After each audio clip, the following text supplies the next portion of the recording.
Right, that was, of course, the news. Before that, we had Guns N' Roses, Sweet Child of Mine. And we're moving on now. We've got Laure Jackson joining me as ever. I'm getting the right number. This is our 100th, and is it 102nd, 102nd interview, which is cool. That'll do. It's great to be here. I don't know. Is it 102nd? Is it 102nd, 100? I don't know. Need to find a mathematician. Or somebody, not a wordsmith, actually. It's probably a mathematician would just be quite happy with 102, but probably like 102. Let's go with that. I remember when I went to France and we were told how to do the time. You always tell the time and then you count down. If it's past half, it's always the next hour minus however many minutes. And I remember thinking, well, that's stupid. Who does that? Well, the French do. Okay, fair enough. Went to France and every French person I met said, yeah, it's 5:35, it's 5:40. Not one of them was doing mathematics when they were doing the time telling. I just thought, I told my teacher I didn't think they would do that. Well, it's the correct way, he said, but, you know, the correct way, and then there's life. There you go. But it's also the fact the French do the 24 hours. That's kind of like, oh, what's that again? Like, yeah. Which some people do and some don't. I like 24-hour clock. I know some don't. They prefer the AM, PM. Me, I prefer to say it's 2300, not 11 PM. But hey, the world is full of different people. And if we're all the same, we really genuinely would be a very boring place. Now, national days. I don't normally do national days when you're on the radio. However, there is a national day of interest on my little sheet in front of me, which is ASMR Day, which, if memory serves, is the thing that people like sounds. Have I got the right name for that? SMAR. ASMR. ASMR. What does it say in front of you on your little piece of paper? Not a lot. I'm just hoping that someone in the office is going to confirm. If you're listening office, can you just confirm this for me? Because that would be really super helpful. I thought ASMR was where people like sounds. So they'll watch a video, and the reason they're watching it is they like the sound of a box opening or a door closing, and it's the sound of something that they find quite relaxing. I'm just hoping the office are going to, at some point, listen and respond. But yeah, no. So I don't know what that is, but that is brilliant. I was just literally at I'm singing at a wedding, and I was down there for the rehearsal, and the lady who was working out the sound, you know, in the church, was saying to me that she's got incredible hearing, but not very good eyes. So we were trying to work things out with how was this going to work best with her hearing system, with the echo of the church, with the sound system that's not really set up for for lots of things, but we were just like working things through. So it's like, so your ASMR people are people who enjoy the sounds of it's the sounds of a video rather than the visual of a video. Is that what you're saying? What you think? Yeah. So we did a video where I opened up the latest edition of the Pure Media magazine. So it comes in a box. So we ripped open the cardboard as like a sort of serrated thing. So you rip open that, you slice open the paper, and you hold it. You open the magazine, and we had the camera so you could hear the pages flicking, and all of that noise. I believe someone's typing in the office. I'm hoping they're going to confirm this. Is people who enjoy. Oh, hang on. Stephen says ASMR, I believe, is a sensation set off by sounds, which is almost like euphoria. I get it from time to time with the sound of a page flicking. So it's triggering an emotional response from an auditory stimulation, usually on a video. Yes. There's one for you to consider for us from a sensory perspective. Yeah, and that is definitely the job that you need to be in. You know, you need to be in some form of what do you call it when you sound effects, basically. You know, you need to be a sound effects person if those kind of things bring you joy. So a lot of my time at the minute, what I'm doing is that I'm talking to a lot of people, finding where are they going to thrive in the workplace. So we're coming out of being, you know, a toddler, coming out of primary school, coming out of secondary school, coming out of those teenage years and into the workplace. What is going to be your best fit? So at the moment, my head is very much in that space of, right, okay, I hear something like that, and I'm already thinking, oh, we need to find you a kind of work. We need to get you into the movie industry. We need to get you into films. We need to get you into sound effects on whatever, whether it be radio or TV or whatever. But if that is something that brings joy, which it will do, and all our different senses will bring us that sense of joy, that sense of euphoria, that contentment. We're all going to be at different levels with it, but that's something that's really, if you know that is you, then that's an area to go into, because it's an area of strength and it's also an area of pleasure, and we need to be finding those things that do us well, and therefore we can serve other people better because we're in jobs that we really love doing. I have now got the acronym broken down into real words. ASMR stands for Autonomous Sensory Meridian Response. That is completely new for me. So great. Hurrah. That is something for me to go and have a look at. But Yeah, autonomous sensory, does that mean, I wonder if that means like each individual sense? So this one's talking about the auditory system and whether each individual sense will have its own autonomy and bring some form of response. there is I'm going to say a definition. I'm not going to say it's the definition because it's the internet, and we don't trust everything on the internet, even if it's in a white coat with a beard. Not going to happen. And so apparently, a relaxing, tingling sensation that usually begins on the scalp, moves down the neck and the spine, often triggered by soft sounds, for example, whispering or tapping. Yes, Hmm. judging by your face, you're thinking what I was thinking of. What? Isn't that just called? It's a nice sound. Now we have to give it a name, apparently. Yep. Yep. Put 'em up. Yeah. It's called enjoying noises. I mean, I don't. It's fair enough. Everyone wants their national day and their little acronym. I think it Wow. feels like sometimes, but yeah, it's So, for example, someone might like the sound of a box opening, or the sound of felt, or something. I don't know, because of course, on the opposite end of things that we enjoy, like ripping a box open or something, or paper ripping or something, you've got fingernails on a chalkboard. That's Which, exactly where I went. I was there before you. So it was just, there are certain things that you just do not want to be exposed to ever again in your lifestyle, in your lifetime. And that for me is definitely one of them. We have to be of a certain generation to understand that. There's yeah, younger ones listening who will be thinking like, what was that? yeah. Stephen's saying chalk on chalkboard. The chalkboard one with the fingernails is the worst. Yes, I wonder how many people, as I said that, had a shiver from Yeah. the sound of the nail on the chalk being scratched across the surface. Be quiet, Mr. B. Just no. Shut Sorry. up. And that's the opposite end of ASMR. I don't know what that is. Unpleasant ASMR, I suppose. Reversed. But the thing is, sound does stuff. I mean, music. Mm. Um, People can listen to a piece of classical music and say, "Oh, I love that. That's beautiful." Or opera, and they'll enjoy that. But then they'll say of heavy metal, "Oh, that's just noise. I can't cope with that." Me, I'm the opposite. Opera, you can keep that. Thanks very much. You go off and have a nice time. Give me some heavy metal. I also like classical music, so I do actually like a very, very wide breadth of music, but music moves us. I've watched it. Did I share this example with you?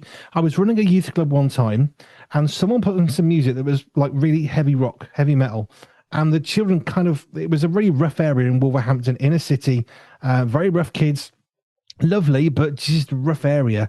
And someone put some heavy metal, and I'm thinking, I'm not sure this is the best music for this situation. And they just kind of went up a gear into almost hyperactivity kind of level. And after that, it's like, do you know, we should play some classical music, and then it all calmed down. And I Mm. actually witnessed it just by changing the style of music. It changed the attitude. Now that's just someone who likes heavy metal, but time and a place. Yeah, yeah. Time and a place, absolutely. If I'm allowed to enjoy with singing in this church earlier today, the acoustics were phenomenal. I mean, you could tell these places are designed for music to travel and to travel unacoustically. And I think because it was much more the natural voice, again, it's that natural thing, the way that God's created us. There are certain vibrations, there are certain frequencies, there are certain things that should be pleasurable, but I have to admit that I was really enjoying the experience. I know it was me singing, if I'm allowed to say that, but it was just the environment was gorgeous, and the reverb, the natural reverb in that place. Um, It was a beautiful, and it was very calming. I mean, it's a calming song. Well, I'm singing a couple of songs, but just what it does to your whole body when you get involved in music, whether it be you producing it or receiving it. But yeah, it definitely, yeah, impacts us significantly, does music. It really does. But you can't say, I don't think anybody should be able to say, oh, that music is really bad for you. I hate that music. It's really annoying. Because to you, maybe to somebody else, the thing that you love, they will hate and detest with a vehement passion because we are all different. And how the music moves us emotionally is going to change, whether we like the frequency of a bass guitar, for example, low frequency, which goes through your stomach in a different way. And that's going to be the same in an opera and the heavy metal concert. It's going to be the same bass, basically. It's frequency, low frequency, and it's going to move you in certain ways. Opera, not my thing at all. But the low frequency is going to move us in a way that something like a classical instrument or orchestral arrangement is not going to do. Some of the pop songs probably won't do that. So actually, physiologically, I wonder, and that's an interesting thought. I wonder how much our bodies affect the music that we like over our emotional preferences. And that is where the sensory input comes in. Because I know that there are when especially our teenage lads go into needing the music up loud or wanting the bass up deep, that is definitely sensory driven. Because I don't it's not rebellion, but because their bodies are changing so much, having those deeper frequencies go through their body enables them to feel connected to who they are. So there is definitely some sensory elements to the music that we choose. And there are times I think in our lives when it is even more sensory driven, subconsciously, rather than actually what the music is or the genre of music or whatever. It's how we choose to engage with that music and how we can tweak things or up the bass if we've got a speaker next to us. Or yeah, there is definitely an element of choice coming from something other than what we might think of. I thought this might have been a generalization, but actually, I don't think it is. I would say something like heavy metal, thrash metal, generally speaking, you tend to see more men enjoying that kind of music in concerts than you would see women. And it's just got me wondering why. And is it something to do the way that God's designed us? Because obviously men and women are very different. We express our emotions very differently. We share some of the same ones. Of course we do. We can be happy and sad. But there is an aggression to a male which is really healthy, which would probably be less common in a woman. And I wonder whether some of that is actually being driven helpfully by some of the musical styles. I'm asking questions because now my brain's just wondering, I wonder why. Why is it this and why that? And it's really interesting with one of my sons being significantly into drumming. So he plays an awful lot of stuff to me. But there is one type, and like heavy metal, I was never ever. I wouldn't go near it, wouldn't touch it. I was very concerned spiritually as to what was going on. But he's introduced me to certain things. I just think, oh, right, okay. It's not what there's more to this than I was aware of before. But when he's now talking about opera, when he's now showing me these groups, this style of music where you actually have these female singers, I'm thinking, I missed my vocation. I should have been like that. That is me. I'm just thinking, put me on the stage, put me with a metal band, and let me just belt this music that is classical or otherwise. That would have been my dream. Like, okay, occupational therapy, I love it, and and everything else that I do, and business building, and I love it. But oh boy, like listening to that stuff the first time I heard it, I just thought that is it. That would have been me had I known this was available in the past, or this could have been a possibility. That would have been me. I would have been up there. So I now understand my son's drive to to be a professional musician and do the things that he does. Because goodness me, I was quite surprised at the impact of what that did to me musically. I didn't expect that conversation that you wanted to be a heavy metal singer. Who knew? And what's this? I have told him, look, if he goes on tour, if he finds me something, because he knows my voice, he knows what I can do, and it's just like, right, Matt, okay, you hear something, and your mum's there. Now, so who knows? I don't know if I'm allowed to have a preference, but I really do like a female-fronted heavy metal band. I think there is something about the female vocal against the sort of harshness of the heavy metal. And I love all of that. Bands like the Letter Black and Firefly, Ignescent, and there are many, many more, Lacey Sturm. Some of these bands, the combination of the two does something very special. Now, I like lots of other bands, War of Ages and Disciple and male-fronted bands, but I do especially like a female-fronted heavy metal band. There is something I think especially powerful about that. On the flip side, a male-fronted band who are heavy metal, who does a really soft ballad song, blows my mind and my hair stands on end and I get chills throughout my entire body, because that is seemingly even more powerful. There you go. There you go. I think that blend, maybe it is that blend of that the male female, you get the best of both. And I think with that, if you've got the sensitivity, the femininity of the male coming out with that lightness, if I can use that word, and then just the femininity of it actually being a female and bringing what a female brings into that experience, because heavy metal I think is essentially much more masculine. I'm probably using the wrong kind of words, but that's what it feels like to me. It's like it's just more intense and more powerful and more full on, and and you pair that with some of the more feminine aspects, and it's that lovely blend of male and female. Now, when I started this conversation and I mentioned the soft, soothing sounds that can cause a chill down your spine, I did not anticipate a few things. One, Laure Jackson of Sante saying, "Oh, I really fancy being a heavy metal singer." That's not on my bucket list of things I thought I'd hear today.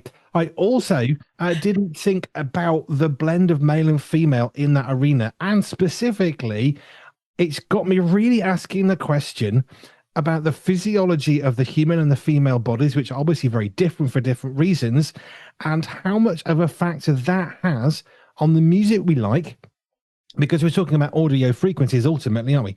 And how much of what we hear changes what we like, and also how we listen to it. Because I've been to concerts, and Big Church Festival is one that we're going to be at this year, and you get the full, complete, unadulterated experience of loud music, and I love it. I'm looking forward to seeing LZ7 at Illuminate blasting out what he does. It's going to be brilliant. I'm not going to feel the music while I'm watching him, while I'm hearing it. It's a very, very immersive experience.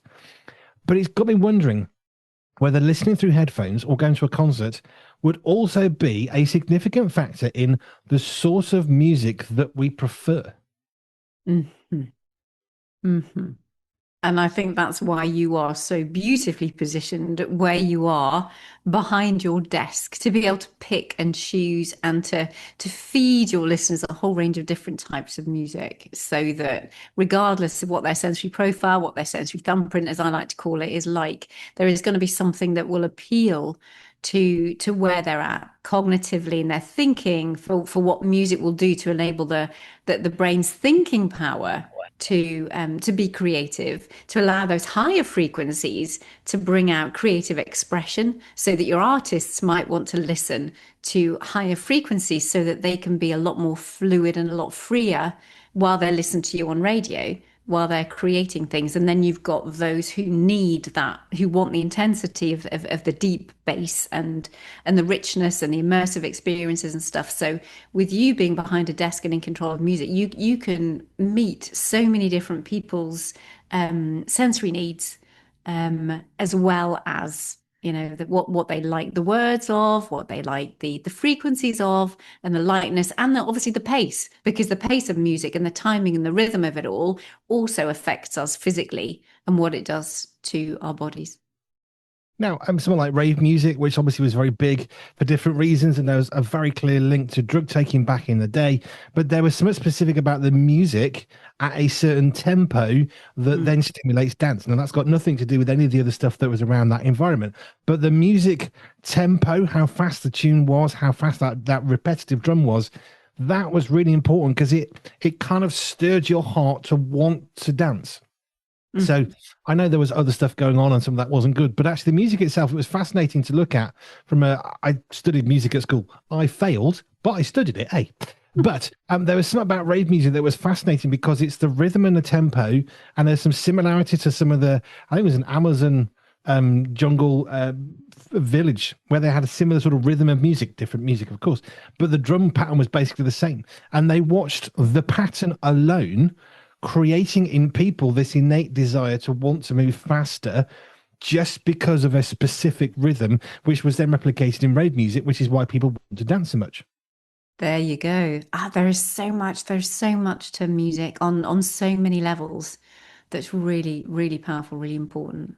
And I know, like when my parents had a had a guest house, and when it came to the sitting, that the tempo of the music was important for them as to how quick how quick they needed the first sitting and then the second sitting. So it's kind of like having faster music just to enable people to eat quicker, and then they could move on to the next, sitting. And I'm sure there's so much, music psychology would be fascinating as to what music from that side of it, from a psychological perspective, not a sensory perspective, but what it does and how it changes behavior.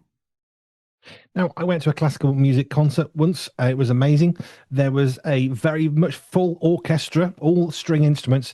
And the very last song, the very last little chorus part of this particular song, the pipe organ in this enormous building suddenly kicked in.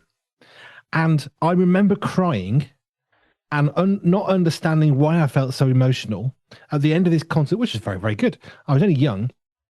But once the pipe organ kicked in, with some low frequency noises, something triggered in me tears. My hair went on end. I had chills down my spine. I was so unbelievably moved in a way I'd never encountered before, or since, by the way, from that one concert.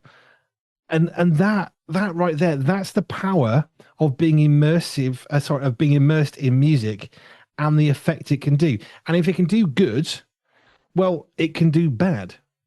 Mm. Yeah. And it's really interesting in the when I did some research for the Sensory Healthy Church program that I was then able to put into just to facilitate and give to churches and say, look, you need to pay attention to the sensory needs of your people if you want them to actually come to church. But it was interesting, the research that was done actually, that the pipe organ, just as much as a band, was, as you say, negative. There are some really positives for some people, but really negative too, in the power of a pipe organ, just as much as in the intensity of the sound systems and the bands that are too loud, for want of a better word. And it was just as much negative, regardless of instrument. And it wasn't just it wasn't just a modern day thing. As in the modern acoustics and our sound systems, it was just as much an issue for some, having the pipe organs as a negative. Obviously, for some, it is hugely positive. And that's where it's trying to find just getting your sensory fit with who you are and how you are and what your sensory needs actually are. Now, I was in my local supermarket recently, and I discovered, and I know I'm not going to go into a conversation we've had many times, but on the doors you walked in, it said very clearly, we've got quiet times for our customers on such and such a days at this time. When you come in this time, there'll be no tannoy. We've turned off or turned down the bleeps on the machines. And I remember saying to one of my sons at the time, right, let's log that, because I really get annoyed by the beeps. Don't know why, it just really irritates me. One supermarket really close, incredibly loud, deafening. There was a supermarket we used to live near that I actually got a headache from. I said, please, can you turn this down? It's literally giving me a headache. Oh, well, we've got to leave it loud for the old people. That's great. I don't want to have my deafness advanced, thanks very much. And then there's another supermarket, which is a lovely, gentle little tonal sort of beep. It's barely a beep, but it's enough to know you've done something.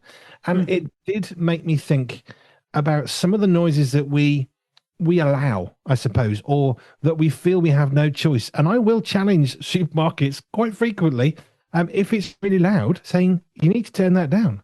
That's quite an aggressive noise. It's making me feel, because the beep's traveling through me, it's making me feel quite agitated. And it does, because the kind of a beep, it's for no small reason that people like Microsoft and Google and other big players in the software industry spend an absolute fortune on their little 3-note jingles that they use, because they want it to make an impact. They don't want it to irritate you. They don't want to upset you. They want to make you comfortable. And there is a whole industry in 3-note music. It's true. I remember this in music school. I failed, but I studied it. But there are 3-note tunes, and they're really powerful. And there are some really clear ones, or 3 or 4 or 5 notes, but very short pieces of music. But they're created not to annoy you, not to irritate, not you to wind you up, but just to entice you in. Windows was one of those classic ones. Microsoft Windows, there's a noise. I always turn it off, but you can have a noise when you turn your computer on, if you are so inclined. Mine gets silenced, or I turn the speakers off. I don't want to be shouted at that the computer's switching on, but these noises stimulate stuff within us. Yeah, and I think it's really powerful when the voice of being able to say something, because we've had supermarkets for years. How long has it taken for us to have quiet hours? And that's a long time when you consider, people have always had sensory needs, but it's because of the voice of people actually saying, can you turn that down? Enough people have spoken in order for people to listen. And that's now why we have quiet hours. But I would say if you are struggling with something, anybody who's listening, if you are struggling with something, continue to have those respectful conversations, because it's only through talking, it's only through raising awareness, it's only showing people who have typical nervous systems and typical sensory processing that this stuff actually makes a difference. This stuff does hurt. This stuff does impact how well you feel. And and a few tweaks, especially if you can give them a suggestion rather than just a complaint, then that's only going to make society better for everybody. Because there are loads of people that be going into quiet hours in the supermarket. They won't be missing the noise or the tannoys or everything else, and the lights are a bit quieter, and most people will probably think, oh, it's nice at the end of a hard day, they can actually come in and it's just a bit easier on their sensory systems because it's been full on for them for the rest of the day. So it's most of these things suit more of us than I think people realize. I wonder whether they should do a different experiment. We're going to have a loud hour. They're going to turn everything on up to max, and let's see how many people walk out the supermarket. That would probably be quite a loud experiment, wouldn't it? I would love to see that. I really would love to see that. Oh, somebody listening, please take this on. But you have to video it, and you have to tag Sante or Laure Jackson and Andy B, so that we can actually see that. Oh, that would be fascinating. But this is the thing about sounds, noise, music, talking. It's communication one way or another, and it impacts in a myriad of ways. Me, opera, no thanks. Heavy metal, rock, pop, classical, yep, great, bring it on.